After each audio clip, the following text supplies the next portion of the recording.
everyone, we are back today with another video and I am really excited for this one. I think it's going to be a fun thought exercise about what it would take for me to actually consider leaving my full-time 9 to 5 in order to pursue YouTube as a full-time content creator.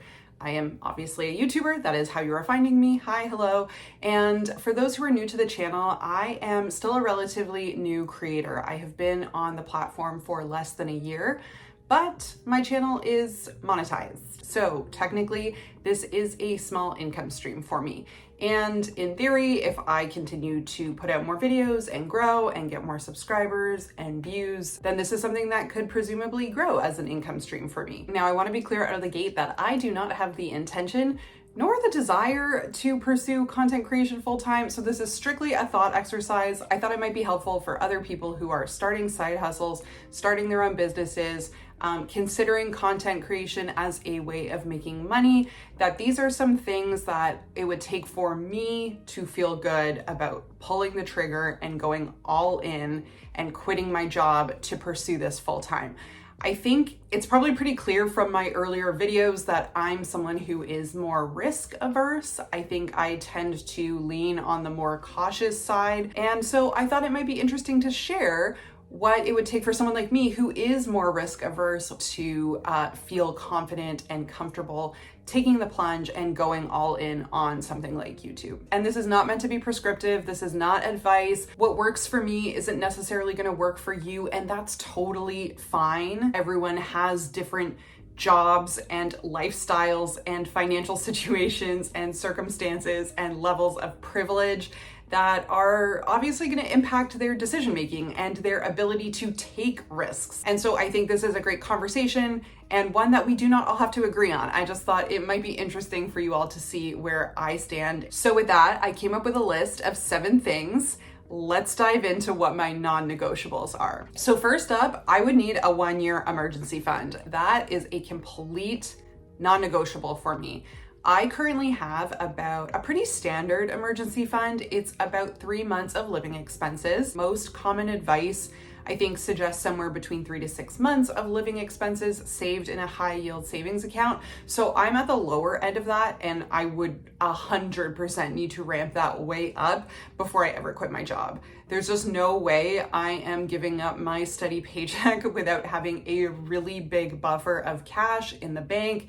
That is just something that I would need to sleep at night. I think it would make the process of creating content and going all in on my business much more enjoyable. It would take away a lot of the anxiety of feeling like I'm completely beholden to this algorithm. I think if I didn't have that cushion, I would just be constantly panicking and worrying about my next AdSense check. I'm the kind of person who would just spiral in that situation. And it's good to know thyself. So I think everyone should have at least some buffer. A year might be too conservative for you, but I think everyone should at least have like a 3 to 6 month emergency fund, and preferably more if you are self-employed. That's just my opinion. Now, I'm totally okay if it were a more lean emergency fund. It doesn't have to be enough to cover a year of full spending, but it would have to be covering a year of rent, utilities, basic bills. Number 2, I would need multiple income streams and platform diversity. There is just no way I would be quitting my job without being on at least one additional platform. Only being on YouTube and quitting your job, I think, is incredibly ill-advised. I just think there's so much inherent risk in only being on one platform. Accounts get reported, flagged, deactivated, demonetized all the time. So I think if you are only on one platform, it's just putting all your eggs in one basket. It would be way too scary for me. I would not feel confident moving forward if I were just on YouTube. So if this were something I were actually taking seriously as something I wanted to do full time, one of the things I would be doing while I still had my day job would be to start an additional social media platform. Preferably that would have been TikTok, but with the ban in the US, even that I think proves my point exactly. These platforms cannot be relied upon. You as an individual can be removed from these platforms, but also there might be actual issues with the platforms themselves. So ideally, I would have preferred to be on TikTok. That would have been my preference. but I would consider starting an Instagram account as well and building up an audience and a following there. I also like the idea of having something like a Patreon. Having your own website and having an email list, I think, is actually probably the best situation, so that you have your own space where people know where to find you. Again, if your YouTube channel gets shut down, like, I don't know, like, how do you get a hold of any? You don't. You just lose your audience. You just lose your following. So for me, that's a risk I'm taking right now because I have a 9-to-5 and this is not my main source of income. And even now, it still does worry me a little bit, because I am like, what if my YouTube did get shut down? I would hate to lose my subscribers and not having any way of getting in touch with you all. But right now, it's just the fact of the matter is my time is limited. I don't have time to build up a whole Instagram account. I barely have time to do this.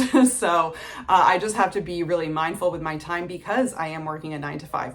But if I knew, okay, 6 months from now, I want to quit my job, I would be spending that 6 months building an Instagram account, mapping out my content strategy for that, or building up a Patreon, mapping out a content strategy for that, finding other touch points with my audience.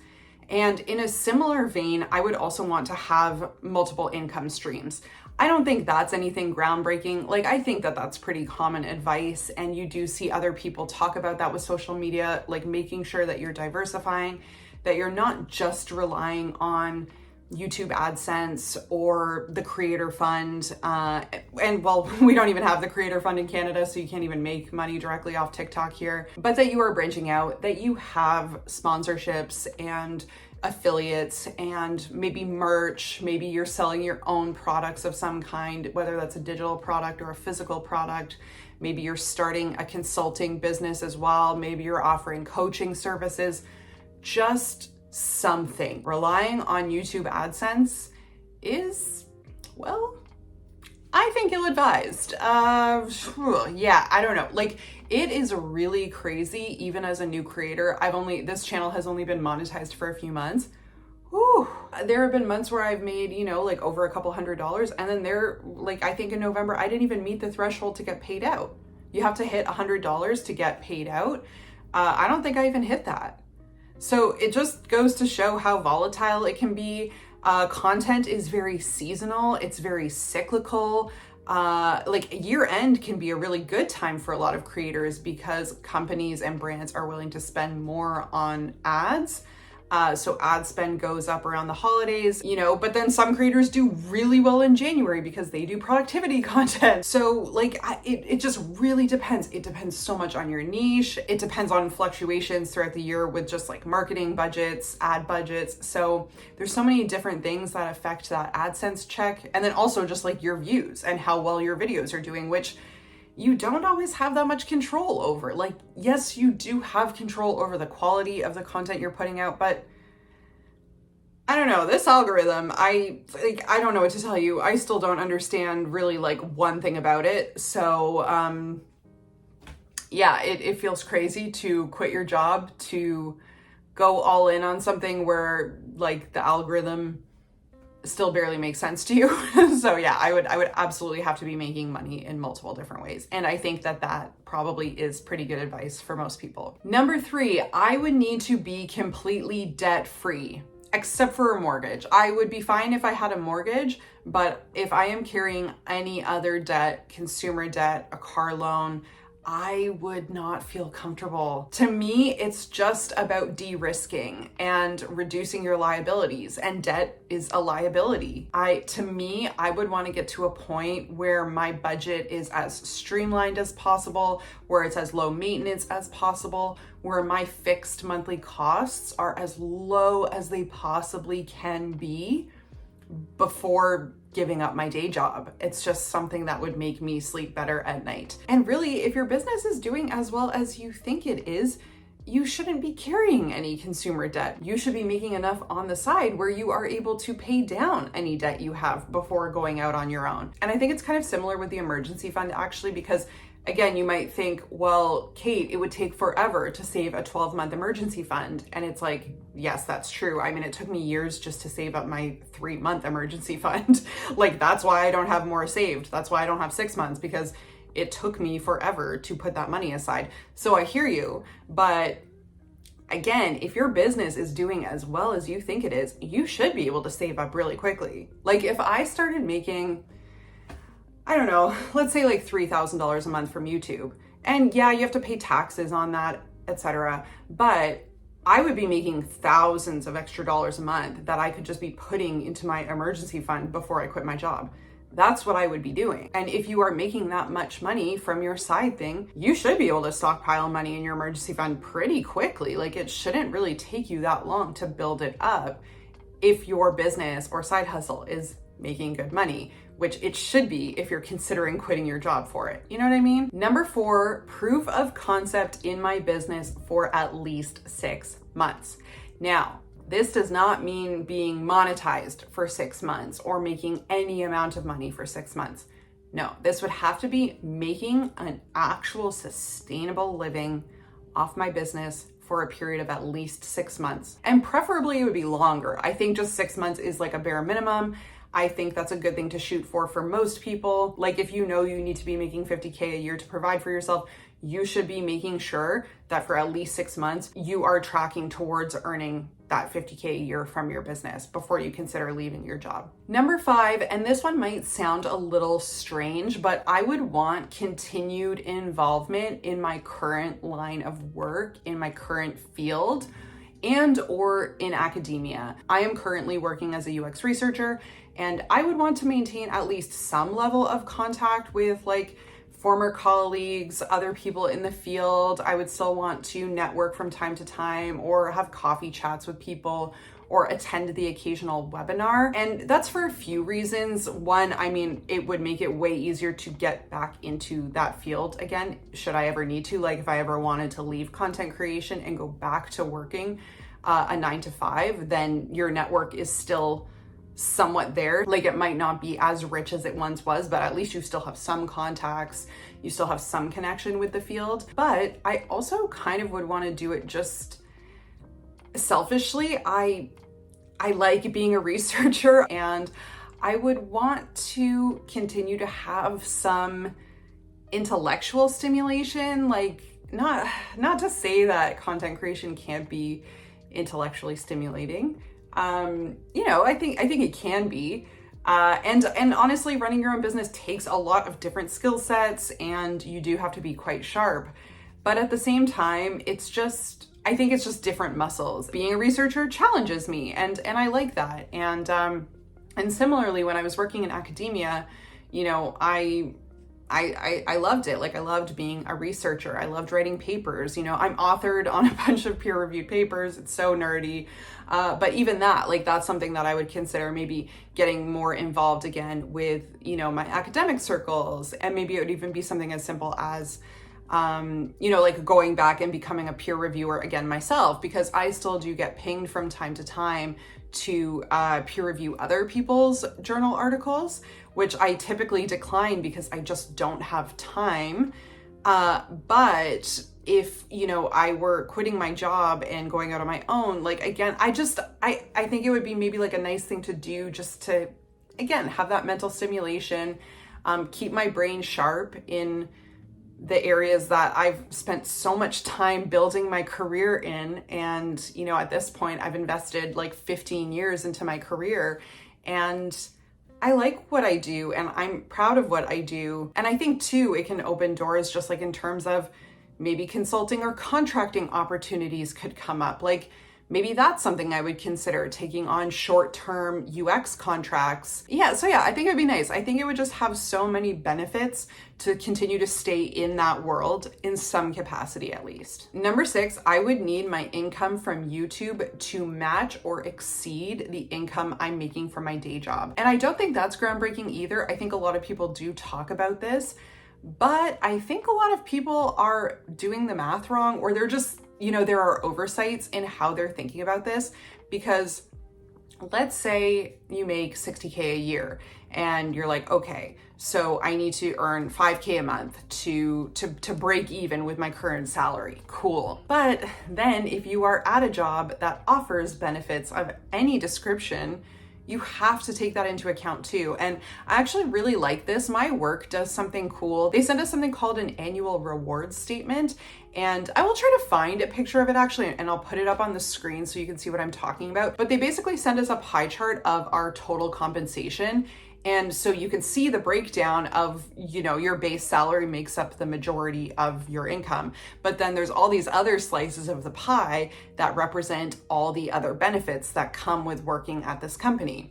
So for example, I get a work from home allowance, which is like a monthly stipend that we can spend on whatever we need. If we need equipment for our home office, anything like that, we can use that stipend for it. And it's just cash that's added to our paycheck. We get annual bonuses, we get health and dental benefits, we get long-term disability insurance, I think critical care insurance, life insurance. There's probably a couple other things I'm forgetting, but as you can see, there's like a huge amount of other perks that we get. Oh, we also get like a learning and professional development budget, PTO, like you don't get paid time off as a creator. So there are so many things you should be taking into account when you are calculating that number that you need to match. So for me, when I would be doing that math, the number that I have in my head is not my salary. It's actually much higher than my salary. And that's the number that I would need to match in order to consider leaving my job. And finally, I would need to have a plan of some kind for health and dental, therapy, insurance, like life insurance. I would need to have a plan of some kind. You'd be surprised in Canada, even with universal healthcare, like there is so much that is not covered here. Which is weird because I don't know. I think eyes and teeth are like body parts, so we should probably be able to go to the dentist here, but you don't. Anyway, that's a whole separate thing. So I would just want to make sure if I need a root canal that's something that I can do without it, being financially catastrophic for me. And yeah, so the plan could look a few different ways. It might just be that I need to buy private health insurance. That's a possibility. Maybe there's a point in the future where I can access health benefits through a partner.